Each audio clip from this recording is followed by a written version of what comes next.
Welcome back to our channel, everyone.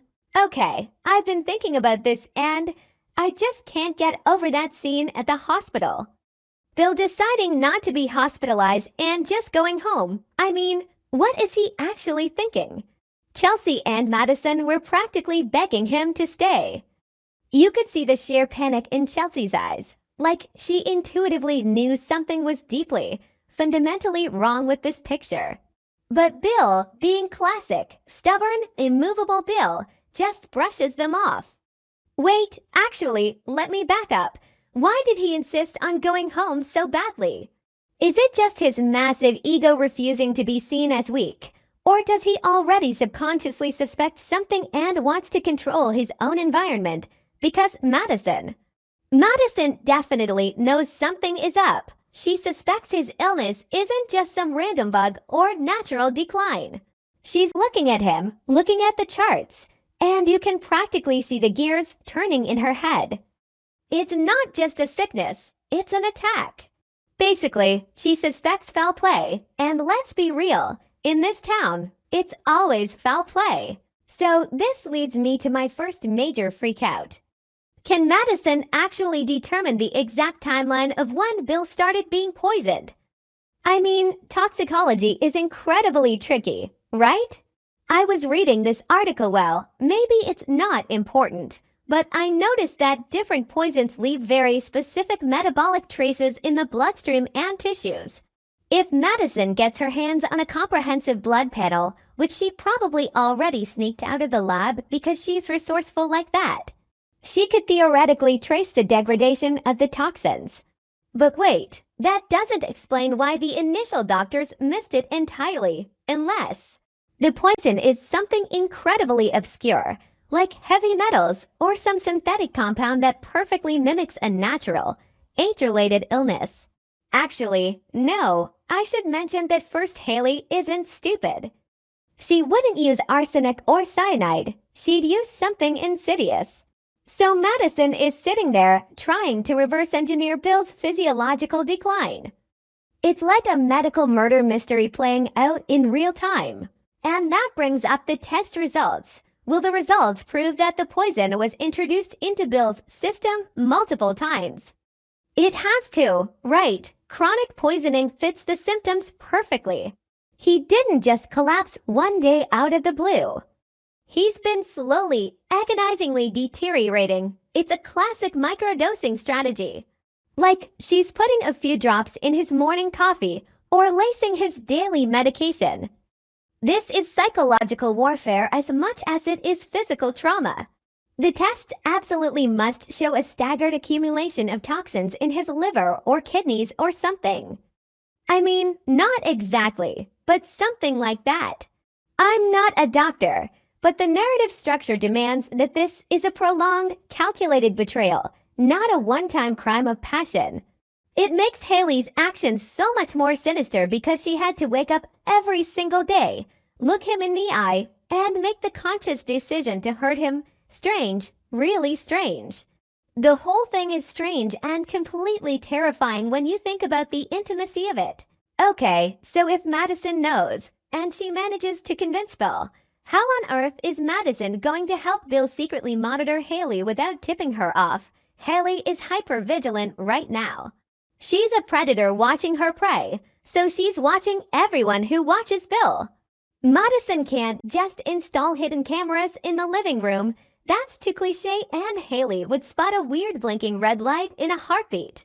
Maybe Madison uses something more subtle, like tracking the inventory of the household medications. Or maybe she gives Bill a smart device disguised as something mundane. Wait, what am I saying? Oh, right, the surveillance. I think the best surveillance is human surveillance mixed with technological bait. Madison might recruit a trusted member of the household staff, or maybe she just creates a detailed, coded log of Hayley's movements. But if she wants hard, undeniable proof, she needs video or audio of Hayley actually tampering with the consumables. This is going to require some serious covert ops, and I'm not sure Madison is trained for espionage. And this is where Bill comes in. Bill has to fake it. He's going to have to pretend he's still incredibly weak to make Hayley believe her plan is working flawlessly. This is brilliant but also so dangerous. Bill is a proud, dominant man. Playing the helpless victim goes against every single fiber of his being, but he has to do it. Imagine the scenes we are going to get. Bill lying in bed, coughing, pretending he can barely lift a glass of water, while Hayley hovers over him with that fake, overly concerned smile, offering him his medicine. The dramatic irony is going to be off the charts. We, the audience, will know that Bill knows. Every time she touches his arm, he's going to have to suppress the primal urge to strangle her. The cognitive dissonance of acting grateful to your attempted murderer. Wow, just wow. But wait a minute, can he actually pull it off? He's not exactly an Oscar-winning actor when he's angry. What if Hayley starts to suspect he's getting better? What will she do if she believes Bill is actually recovering and might remember everything? Because let's not forget, the poison might be affecting his cognitive functions and memory too. If he starts showing signs of mental clarity, Hayley is going to panic. A cornered poisoner is a desperate, unpredictable poisoner. Will she try to accelerate the timeline? If she thinks no one is watching, will she just abandon the slow burn approach and dump the whole vial into his soup? I think she might. She's arrogant, but she's also deeply insecure and paranoid. The moment she feels her control slipping, she's going to make a critical mistake. She abandoned the microdosing and go for a lethal, undeniable dose. This is where the tension is just going to snap, and I'm here for it. So what kind of evidence is Bill secretly preparing to gather? He needs something irrefutable. It can't just be Madison said my blood looks weird. He needs to catch her in the act, red-handed. Is he secretly keeping the tainted glasses? Is he spitting the pills into a napkin and saving them in a hidden safe behind a painting? I bet he's doing exactly that. He's building a physical chain of custody right under her nose. Every time she leaves the room, he's bagging the evidence, or maybe not, I don't know. Maybe he's using a hidden recording app on his phone, just leaving it recording under his pillow. But phones can be discovered, batteries die. The physical evidence of the poison items is the golden ticket. It's the only thing that will hold up in a court of law, or more importantly, in the court of public opinion in Genoa City. Okay. I know I just said earlier about Madison not being able to do much physically without being noticed. But listen to me. What if Madison manages to swap the real poison or the tampered medication with a completely safe placebo? This would be the ultimate bait. She sneaks into the house. Maybe Chelsea intentionally distracts Hayley in the foyer and Madison finds Hayley's hidden stash. She replaces the toxic powder with powdered sugar or crushed up vitamin C. Then they sit back and watch. Hayley administers the poison, fully expecting Bill to get worse, but instead, he maintains his baseline because he's still faking. This not only protects Bill from further internal damage, but it gives them the absolute proof that Hayley thinks she's poisoning him. It's genius. But wait, what if Hayley catches onto the test results first? If those unfavorable lab results somehow leak, or if Hayley intercepts a call from the clinic because she's monitoring his phone, she is going to need a scapegoat immediately. And who is the perfect, most convenient target? Madison. Hayley will absolutely try to frame Madison. She planned the leftover poison in Madison's locker at the hospital or in her handbag. She spun this elaborate, tear-jerking web of lies saying Madison has always been obsessed with Bill, or that Madison is trying to kill him to cover up some gross medical malpractice.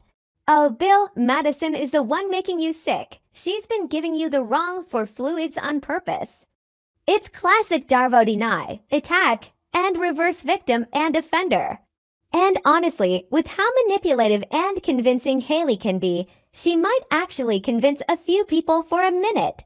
But let's go deeper into the paranoia. What will Bill do if he suddenly realizes that Hayley already knows about his entire counterplan? What if she's playing 5D chess while he's playing checkers? If she finds his hidden stash of unswallowed pills or spots the hidden camera he thought was so clever. Oh man, the psychological horror of that realization. Imagine Bill lying in bed, pretending to be asleep, and he hears Hayley lean in and whisper, "I know what you're doing, Bill." Chills, literally chills down my spine. If she decides to strike first, putting Bill in immediate, lethal danger before he can publish the evidence or call the police. This is the climax we are barreling towards. She won't use poison anymore. It's too slow. She might try to smother him with a pillow or stage a tragic fall down the stairs because he was so weak and disoriented. If she does go for the immediate, violent kill, will Madison arrive in time to stop Hayley from taking that final step? I can totally see a classic soap opera race against time. Madison figures out that Hayley knows the gig is up. She's speeding across town, running red lights, calling Chelsea, calling the cops, but no one is answering. She bursts through the massive front doors of the mansion just as Hayley is standing over Bill with a syringe full of air or something crazy. But wait, is that too cliché? Actually, no. I love that kind of high-stakes drama. It's exactly what this storyline needs to culminate. The visual of Madison, a medical professional, physically tackling Hayley away from Bill's bed is just top-tier television. So, when she is finally backed into a corner, with nowhere left to run, what does Hayley do? Does she confess, break down in tears and say she did it out of some twisted, toxic love? Or does she make a run for it, grabbing her passport and heading for the private jet? Honestly, I think she's going to double down and construct an even bigger, more audacious lie. She screamed that Bill asked her to do it, that it was assisted suicide because he was in so much pain and wanted to die with dignity. He begged me to end his suffering. I was just trying to help him. She will never take true accountability. She's a narcissist to her absolute core. She twists reality until the very last second, trying to make herself the victim of Bill's cruel, manipulative entrapment. But here is my absolute biggest fear in all of this. Will Bill have the patience to see this trap all the way through? Bill is a hothead. We all know this. His temper is legendary. It's his fatal flaw. Can he really lie there for weeks, letting this woman who is actively trying to murder him stroke his hair, kiss his cheek, and call him sweetheart? I feel like his anger is going to boil over. He's going to snap. He might confront her way too early, before the evidence is fully solidified, just jumping out of bed and screaming, "I know what you're doing, you psycho." And if he does that, he ruins absolutely everything. He gives her the chance to destroy the evidence, gaslight him, and call a psychiatric hold on him, claiming the illness has made him delusional. His own rage is the biggest threat to this entire master plan. And finally, is the evidence Bill is gathering actually strong enough to expose everything? Or is there a missing piece to this puzzle? Because, and this is just a wild theory, maybe it's not important, but I noticed some weird phone calls Hayley was making a few weeks ago. Is she really the only one behind this poisoning? What if she's taking orders from someone else, a silent partner? An old, bitter enemy of Bill's who provided the untraceable poison and the blueprint for the murder. If she goes down, does she take someone else with her? In the end, I'm terrified that Bill's trap is going to backfire spectacularly. Will Hayley end up exposing herself? Or will Bill, in his hubris and impatience, become a victim all over again before the truth sees the light of day? I don't know. My brain is spinning. The whole situation is just a powder keg waiting for a match. Anyway, the main point is, wait, what was the main point? Oh right, Bill should have just stayed in the damn hospital.